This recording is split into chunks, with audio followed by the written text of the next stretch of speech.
RCA. RCA.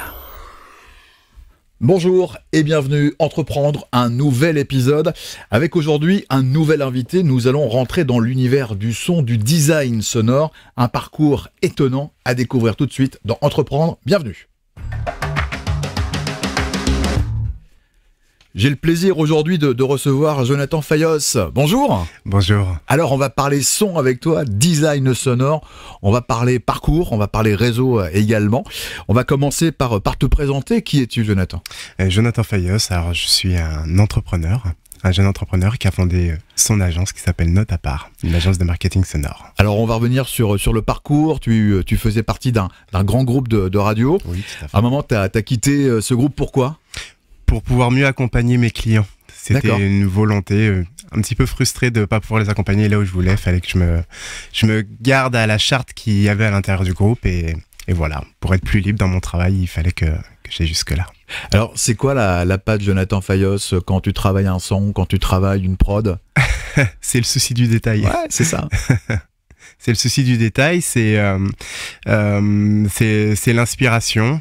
Il y a forcément un travail analytique, je dirais, et intellectuel, puisque c'est vraiment en lien avec la communication. Mais il y a aussi tout le côté artistique qui est important. Et je dirais que là, il n'y a pas de clé. Ça demande de la réflexion. C'est pendant les nuits de sommeil souvent que les choses se passent. Ça crée même la nuit. Ouais, oui. On va revenir vraiment sur le travail du design sonore, de la création de messages publicitaires. Ça touche entièrement la radio, la télé également.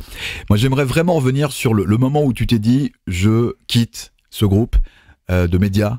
C'est l'un des premiers groupes européens. Tu quittes la stabilité et aussi la sécurité d'être employé, Oui. d'être salarié et de risquer à devenir entrepreneur. Oui, absolument. Comment ça s'est passé ? Ça a été assez, laborieux, parce que devenir entrepreneur, c'est pas simple. Il y a énormément de questions à se poser au niveau du cadre juridique, au niveau aussi de soi-même. Il faut faire un petit bilan intérieur pour être sûr d'avoir les armes et les compétences pour pouvoir être son propre patron et pouvoir entreprendre. Qu'est-ce que je peux dire ? Une peur, c'est ça. Il y a une. C'est comme le vide. Généralement, Évidemment. on a cet esprit de vide. On dit C'est ça. j'y vais ou j'y vais pas. C'est exactement. Il faut avoir confiance en soi et c'est un cap à passer. Et puis oui, forcément, il y a plein de craintes. Est-ce que ça va marcher ? Est-ce que vraiment notre activité va plaire, va susciter de l'intérêt ? Il y a énormément de questions, mais il faut pouvoir y répondre et on y répond aussi en mettant les mains dedans. L'investissement que tu as fait, on va dire, en achetant peut-être du matériel, tu Oui. étais équipé, comment ça s'est passé, cette phase de création, de confort de travail ? Ouais. Alors c'était très important. J'étais déjà un petit peu équipé parce que je suis aussi artiste à la base, ce qui m'a amené d'ailleurs vers ces métiers. Mais là, il était important vraiment de s'équiper pour gagner en efficacité, avoir des logiciels qui tourne, pas de bug au niveau du matériel informatique. Donc oui, c'était très important. Ça demande un certain investissement, mais on y gagne en efficacité, donc on s'y retrouve complètement. Tu as été accompagné notamment par des banques, tu as été accompagné par des investisseurs, tu as été accompagné par des mentors. Alors des investisseurs, non, des mentors, oui. Oui. C'est important de prendre conseil chez ses pairs, en fait, de prendre des conseils pour justement éviter les erreurs qu'eux ont certainement fait en se lançant. Donc ça, c'est vraiment important et c'est enrichissant. Et en termes en termes financiers, oui, on va voir les banques. Après, c'est le parcours classique. Mais guidé par des personnes qui, par leur expérience, t'ont peut-être évité de perdre 6 mois, 1 an, 2 ans ? Oui, oui, oh, oui, forcément. Aujourd'hui, tu travailles avec un réseau donc de clients. Oui. Ces clients, tu les avais dès le départ ou tu as dû créer ta base de clients ? Non, Comment tu as fait pour créer cette base ? Ouais. J'ai dû créer ma base de clients. Pour créer ma base de clients, j'ai intégré des réseaux professionnels. C'est ce qui m'a vraiment permis de me faire connaître. Parce que c'est bien beau, mais rester dans sa bulle à faire son travail, même à communiquer sur les réseaux sociaux, ça suffit pas. Il y a aussi un rapport humain et il faut se montrer, il faut expliquer son activité. Puis des fois, c'est pas simple. Mon activité, elle est pas forcément très connue par rapport à des métiers plus connus, type, je sais pas, boulanger. Ou, exactement, maçon, etc. Voilà, ouais. exactement. Donc, il faut expliquer son métier, l'intérêt de son métier. Et puis, à force, voilà, on noue aussi des liens. Il y a une première personne qui nous fait confiance. Et puis, de fil en aiguille, voilà. Le réseau est important, le réseau professionnel, celui que tu tisses à travers les soirées, les rencontres, rentrer plus tard chez soi, mais pour donner de la carte. Oui, alors c'est d'ailleurs un élément, c'est très intéressant ce que tu dis, parce que c'est un élément important aussi, avant de se lancer, c'est important aussi de faire le point sur le plan personnel et familial, en termes d'organisation. Parce que justement, il va falloir prospecter, il va falloir être présent pour que les gens ne nous oublient pas. Et au départ, je dirais que c'est un peu frustrant parce que c'est 80%, je dirais, de l'activité. Donc voilà, mais elle est nécessaire pour pouvoir travailler. Alors tu parles de famille justement, tu parles aussi de personnes qui t'entourent. Il y a sûrement des gens qui t'ont aidé, qui t'ont soutenu dans cette démarche d'entreprendre. Oui, bah ma femme, en premier lieu ma femme, des amis aussi.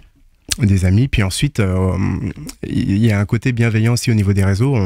On noue carrément des amitiés avec des personnes qui ont beaucoup plus d'expérience que soi et qui nous donnent les bons conseils et les bons tuyaux.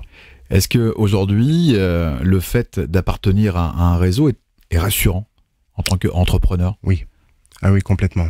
Oui, c'est rassurant parce qu'on a toujours des recommandations. Il y a une bienveillance entre entrepreneurs où on essaye tous de se faire travailler, voilà, à partir du moment où on connaît les compétences de chacun. Une journée idéale pour Jonathan, c'est quoi?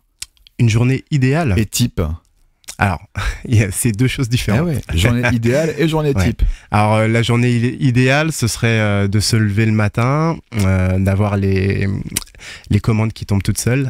Ouais, bien ça. De se mettre à travailler, d'avoir le temps aussi de pouvoir s'auto-former. Ça, c'est très important aussi. Et c'est toujours important. Enfin, moi, j'aime beaucoup m'enrichir personnellement pour continuer à évoluer dans mon métier, mais aussi sur plein d'autres secteurs. Et puis voilà, quoi. Donc, journée idéale, plein de commandes. Voilà. Journée type maintenant. La réalité? Alors, la réalité, c'est on se lève le matin, on prospecte, alors soit via les réseaux sociaux, soit en présentiel. Et puis ensuite, on regarde son agenda pour voir les commandes aussi qu'il y a. Et voilà, on construit son boulot comme ça. Mais c'est beaucoup moins structuré. C'est-à-dire que quand on démarre une activité, l'organisation peut bouger très rapidement. Les difficultés que tu as pu rencontrer dans cette création, dans ce fait de devenir, d'accoucher, d'être entrepreneur, il y a eu des difficultés rencontrées? Alors, des difficultés pour créer l'entreprise, non, parce que j'ai vraiment été bien entouré, notamment via mon cabinet comptable. C'est important aussi de choisir un bon cabinet comptable. C'est sûr. Mais par contre, ensuite, dans le développement de l'activité, oui, surtout en vue du contexte actuel, c'est encore plus difficile de se lancer. Maintenant, je pense que c'est important de se faire confiance et de se dire qu'après on a fait un choix, il faut y aller, quoi. Ça veut dire que l'entrepreneur est accompagné par l'homme que tu es et l'homme accompagne l'entrepreneur que tu deviens? Ou que tu es également? Très joliment tourné, absolument. C'est ça? C'est ça. Comment tu vois ton entreprise dans 5, 6 ans, 10 ans? Mon entreprise dans 5-6 ans, je la vois se développer forcément. Alors, je dirais pas d'une façon classique, puisque ce que j'aime, c'est travailler avec d'autres entrepreneurs. Donc plutôt m'entourer de partenaires plutôt que d'avoir, je dirais, des salariés ou des gens. Je préfère travailler avec d'autres partenaires qui eux-mêmes ont leur entreprise, ont leur expertise et qui ait un échange et une confiance qui se fasse. Tu es exigeant. Ah oui. Est-ce que c'est un mot qui te caractérise, l'exigence? Oui. Comment ça se caractérise dans tes productions même musicales, car tu es musicien?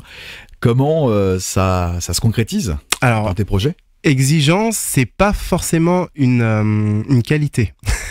Parce que on va des fois passer... Enfin, quelqu'un d'exigeant, c'est souvent quelqu'un qui n'a pas vraiment d'autosatisfaction. de son travail. Donc au bout d'un moment, on est obligé de se dire stop, ça y est, le truc il est bien. Le reste, en fait, les gens ne vont pas forcément y prêter attention, c'est juste pour soi-même. Mais oui, on est exigeant, on souhaite apporter toujours le meilleur à son client et donner vraiment le meilleur de soi-même. Ça passe par l'écriture, ça passe par un effet sonore qui te convient pas, qu'il faut remettre à sa place, mesurer sur, on va dire, l'importance du niveau sonore de cet effet. Tout à fait. Et il y a l'idée, en fait, d'abord, et puis ensuite, quand on la réalise, on se rend compte que, des fois, c'est pas ça.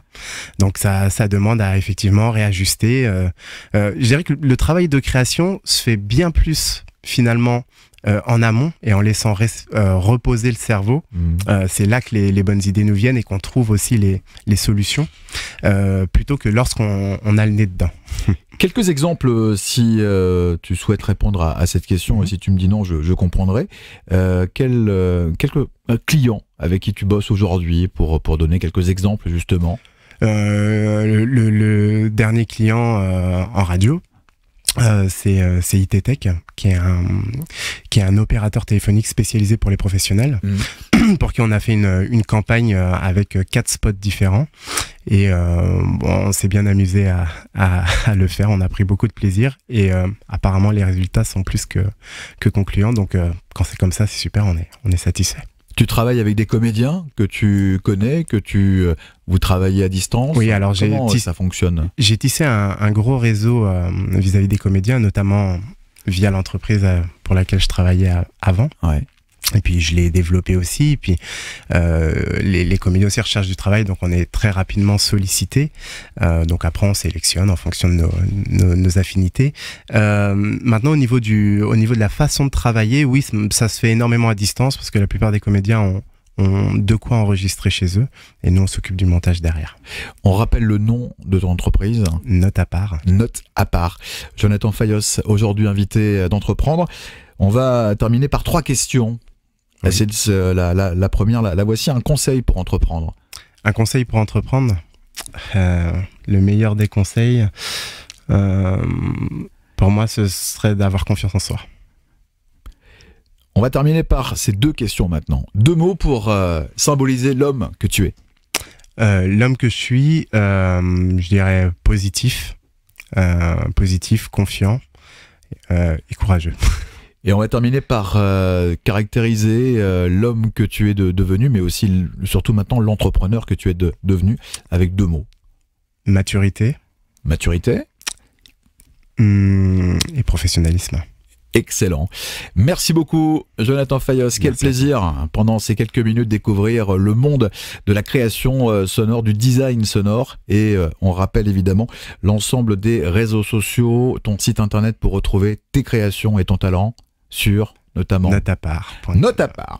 Merci beaucoup. Merci à toi. À très très bientôt. À bientôt. Merci beaucoup d'avoir été à nos côtés pour cette nouvelle aventure, découvrir un entrepreneur, son parcours et puis ses choix également. On vous donne rendez-vous très prochainement sur RCA la radio et RCA la télé. Merci d'être fidèle à Entreprendre. À bientôt. Au revoir.